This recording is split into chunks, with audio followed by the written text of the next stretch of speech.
There are videos all over YouTube and social media about how to close Diastasis Recti Abdominis or pregnancy-related abdominal separation. However, research from Diane Lee and Paul Hodges shows that you don't need to close the gap for a strong core. This is just one of the many myths about diastasis recti that often misleads new mothers, creating a sense of failure when they notice that they still have a gap. This misconception can make the recovery process feel even more daunting. In this video, I'll debunk the most common myths surrounding diastasis recti, helping you navigate your recovery with better understanding and less stress. But for now, let's get back to why closing the gap isn't realistically expected in terms of getting a strong core postpartum. What we now know is that rehabilitation's main goal is to focus on generating tension within the linea alba, the connective tissue between the two muscle bellies of the six-pack muscle. This tension is crucial for coordinating the abdominal wall and the trunk muscles to function together effectively. So even with a small gap between these muscles, a lack of tension in the linea alba can still mean a weak core. Activating the deep core system, particularly the transverse abdominis, is necessary to create this tension. This muscle acts like a corset encircling the trunk and extending from the pubic bone all the way up to the rib cage. When activated, the transversus abdominis pulls the linea alba, creating the tension and helping to prevent your abdominal contents from spilling out. Interestingly, the research by Lee and Hodges shows that when most women contract their transverse abdominis, the gap actually widens. This further supports that closing the gap does not mean a strong core. The ability to create tension in the midline is the goal of rehab, and this is what's known as functional diastasis recti. There are 3 things to check to make sure that there is tension in the linea alba during an exercise. The first one is to feel the tissue at the belly button and make sure that it feels taut, like you're resting on a trampoline. For example, feel the skin under your neck. Now look up to the ceiling and the tissue now feels taut. This is what tension will feel like under your fingers if the linea alba is functional. The second is that you shouldn't be able to pull the two bellies apart of your six-pack muscle.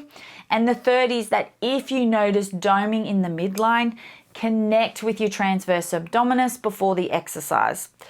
A cue that works really well is to visualize you're drawing your 2 hip bones together as you zipper up from pubic bone to rib cage. Exhaling as well during the effort part of the exercise will also help turn on your transverse abdominis. The main goal we want to achieve here is not a flat pre-pregnancy tummy.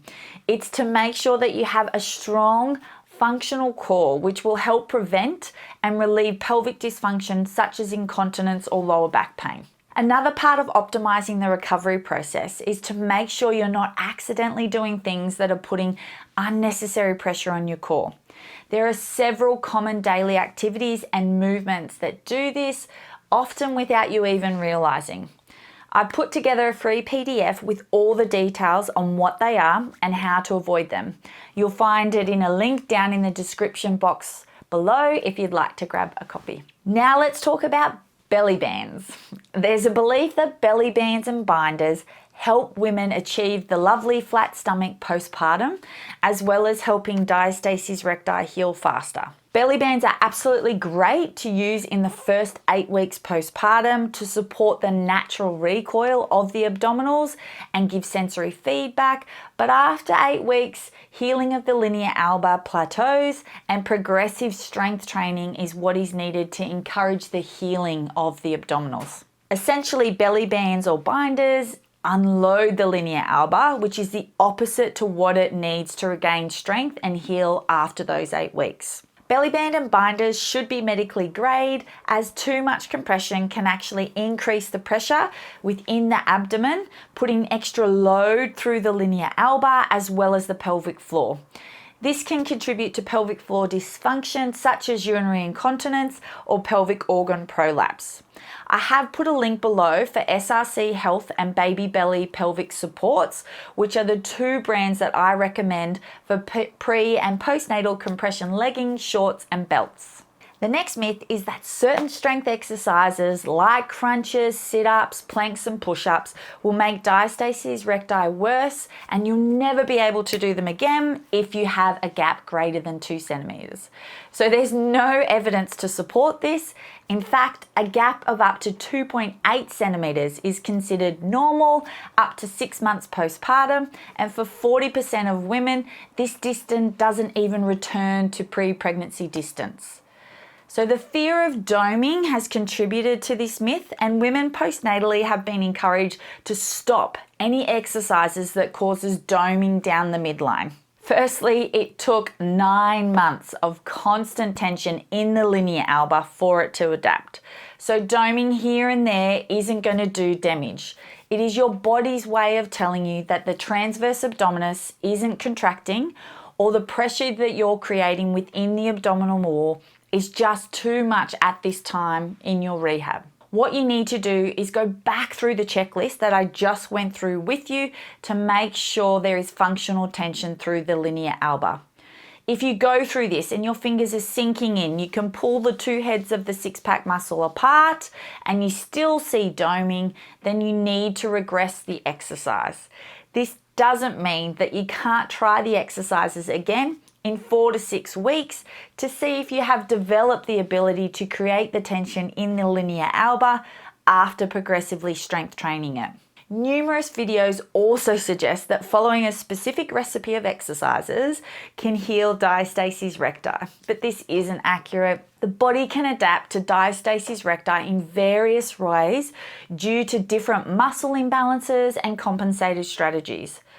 Therefore, if you're among the 40% of postpartum individuals that you're concerned about your gap, then I advise you to see a women's health physiotherapist, as they are movement specialists. They can assess your abdominal wall, pelvic floor muscles, and your back muscles to determine the most effective treatment approach that will help you regain strength postpartum and get back to doing what you love. Doming when you're pregnant isn't the same as doming postnatally. During pregnancy, the weight of the growing baby and the hormones are stretching the entire abdominal wall, and it is a natural physiological adaptation that has to happen.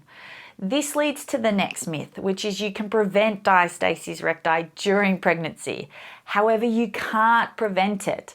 100% of women show varying degrees of abdominal separation by 35 weeks gestation, and 40% will continue to have abdominal separation after 8 weeks postpartum. Now, avoiding these myths is an important step in minimizing diastasis recti, but it's not the only one. It's really important to do regular, appropriate exercise postpartum to help heal your core as well as your pelvic floor. One of the best exercises you can do are Kegels. But what many women don't realize is that you can combine Kegels with other simple movements to make them more effective. Click here to watch this video next, where I show you what these movements are and how to do each of them safely. Doing these a few times a week is going to significantly improve your postpartum recovery.